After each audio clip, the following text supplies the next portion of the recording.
নমস্কার বন্ধুরা, আমি রোশনি। ইচ্ছে রান্নার নতুন আরেকটি ব্লগে আপনাদের স্বাগত জানাই।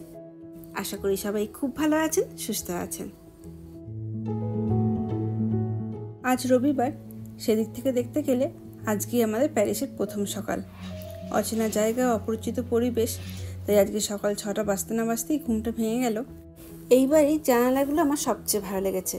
কি সুন্দর জানালা খুললেই মুখ বার করে এদিক ওদিক দেখা যায়। এইগুলোকে বলা হয় জুলিয়েট উইন্ডো। জানালা খুললেই অনেকটা বারান্দার মতো লাগে। এখন চতুর্দিক প্রায় কোলাহল মুক্ত, তবে কাল কিন্তু ভোর রাত পর্যন্ত এখানে প্রচুর আওয়াজ শুনতে পেয়েছিলাম। এই নিচেতে সমস্ত রেস্টুরেন্টগুলো আছে, আর তার জন্য মানুষজনও ছিলেন দেখলাম অনেক রাত পর্যন্ত। এখন দেখুন চতুর্দিকটা রয়েছে পুরো ফাঁকা। কে বলবে কাল রাতে এত মানুষের এখানে সমাগম ছিল। এখন এই উইন্ডো দিয়ে খুব সুন্দর একটা ঠান্ডা বাতাস ঘরে ঢুকছে, বেশ ভালোও লাগছে। মনে হচ্ছে জানালাটা একটু খুলে রাখি, কিন্তু তার জো নেই, কারণ ছেলেরা যখনই দেখবে এটা খোলা রয়েছে বাইরে উঁকি মেরে দেখতে গিয়ে যদি এটা কোনো অঘটন ঘটিয়ে ফেলে, তার জন্য এটা আবার বন্ধই করে দিচ্ছি। আসলে কানাডাতে খোলা জানালাই বলুন বা ওপেন বারান্দা, কোনোটাতেই তার ছেলেরা অভ্যস্ত না, তাই কতটা অবধি বাইরে ঝোঁকা যায় সে সম্বন্ধে কোনো আইডিয়াও নেই। আর এই যে দেবাঙ্কন এখনও ঘুমাচ্ছে, আর সুখদেব সারাদিনে কোথায় কোথায় যাব সেই প্ল্যানটাও একটু করে নিচ্ছে। আসলে আমরা যেহেতু কোনো ট্যুর ছাড়া নিজেরাই ঘুরতে এসেছি, তাই কোথায় কোথায় যাব, কখন যাব, সব দায়িত্ব তো নিজেদেরই। আর এদিকে মিকুও এখন গভীর ঘুমে আচ্ছন্ন। এই ঘরটাতে আমি আর মিকু শুয়েছিলাম, আর এটা হচ্ছে সেই সোফা কাম বেডটা। ওটা কি রাতের বেলাতে খুলে দিয়েছিলাম, আবার মিকু উঠলে এটাকে গুটিয়ে দেব, না হলে আর ব্যাগ রাখার জায়গায় থাকবে না।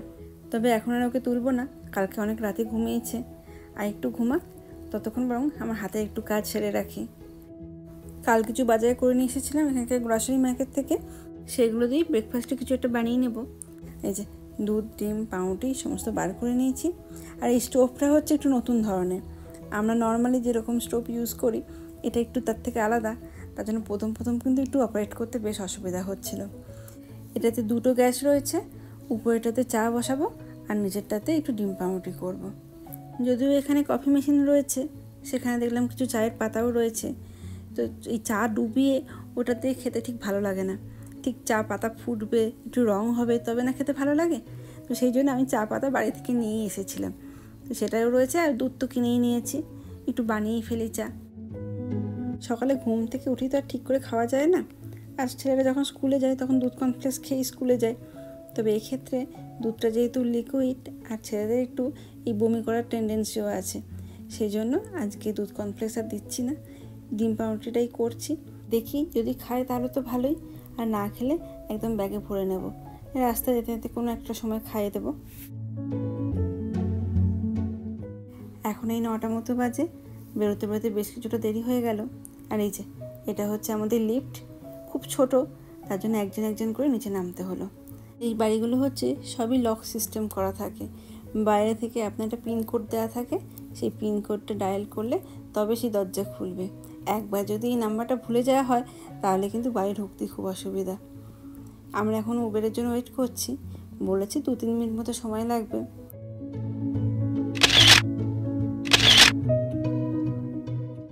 এই যে এদিকে আমরা বেরিয়ে পড়েছি। আমাদের আজকে প্রথম গন্তব্যস্থল নটর ডেম দ্য প্যারিস। এটা এই উবেরে যেতে সময় লাগবে 25 মিনিট মতো। চলুন, দুদিকে বাড়িগুলো দেখুন কি অপূর্ব।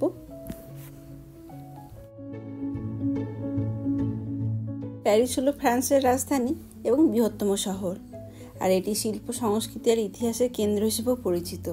আর সেটা নিদর্শন তো রাস্তার ধারে প্রত্যেকটা বাড়িতেই যেন ফুটে উঠেছে। কি অপূর্ব নিখুঁত কাজ। আর এই বাড়িগুলো দেখে মনে হচ্ছে কত বছরের যেন পুরনো, কিন্তু ভেতরটা একদম নতুন। ঠিক যেমন আমরা যে বাড়িটাতে আছি সেটাও তো বাইরে থেকে কত পুরনো লাগছে, কিন্তু ভেতরটা বলুন কত সুন্দর। এই রাস্তার ধারে কত সাইকেল দেখছেন। ইউরোপে কিন্তু সাইকেল বেশ জনপ্রিয়। কাছাকাছি কোথাও যেতে গেলে এখানকার মানুষজন এই সাইকেলকে আগে বেছে নেন। এতে যেমন সহজে যাওয়া যায়, তেমনই পরিবেশ বান্ধব। এই যে আমরা চলে এসেছি, এটাই হলো প্যারিসের বিখ্যাত নটর ডেম দ্য প্যারিস। এসে দেখলাম এখানে প্রচণ্ড ভিড়। চলুন, ওই যে সামনে যে বিল্ডিংটা রয়েছে ওটাই। নটর ডেম দ্য প্যারিস কথাটির অর্থ হলো আওয়ার লেডি, মানে কুমারী মেরিকে উৎসর্গ করে এই বিল্ডিংটি তৈরি হয়েছে।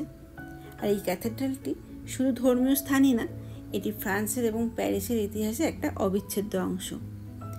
এই চার্চটির জনপ্রিয়তা এতটাই বেশি যে প্রতি বছর প্রায় 2 কোটিরও বেশি মানুষ এটা দেখতে আসেন। আমরাও ভেতরে যাব, তবে তার আগে একটা বিরাট বড় লাইন আছে, সেই লাইনেতে এবার দাঁড়াতে যাচ্ছি। আর বেলা বাড়ার সাথে সাথে এখানে গরমও বেশ পড়েছে।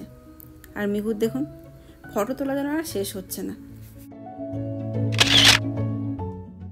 লাইন দিতে এসে দেখছি লাইনে যেন শেষটাই খুঁজে পাচ্ছি না, এত বড় লাইন।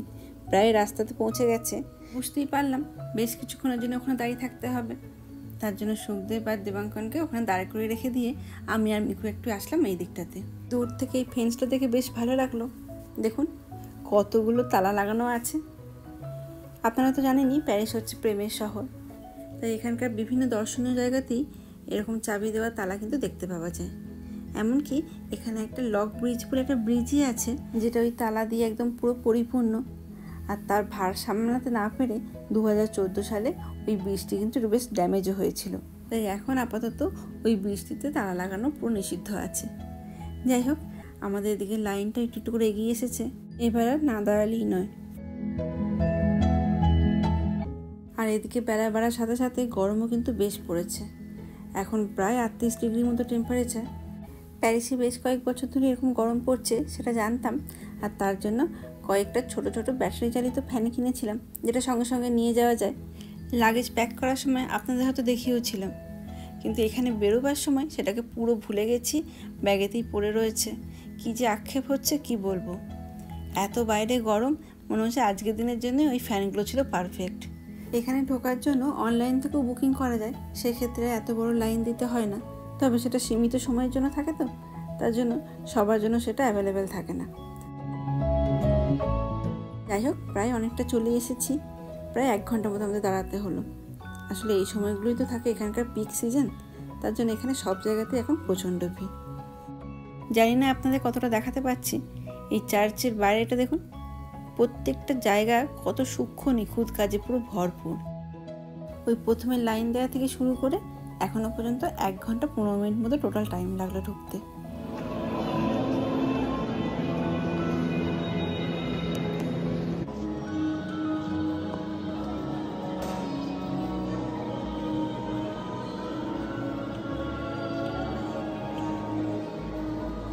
যে কোনো ধর্মস্থানেতে গেলেই মন বাইরে যতই অশান্ত থাকুক না কেন, ভেতরে আসলে দেখবেন কীরকম একটা শান্তি অনুভব হয় না।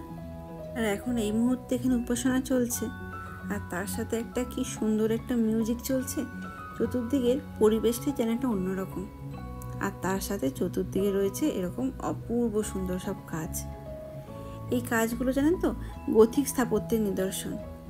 এই বিল্ডিংটি মানে এই চার্চটি তৈরি হতে সময় লেগেছিল প্রায় 200 বছর। 1163 সালে শুরু হয়েছিল এই বিল্ডিংটির কাজ, আর এই স্থাপত্যটি শেষ হয়েছিল 1345 সালে। মানে বুঝতেই পাচ্ছেন মানে কতটা সময় নিয়ে কত নিখুঁতভাবে সূক্ষ্ম কাজগুলোকে সব করা হয়েছে।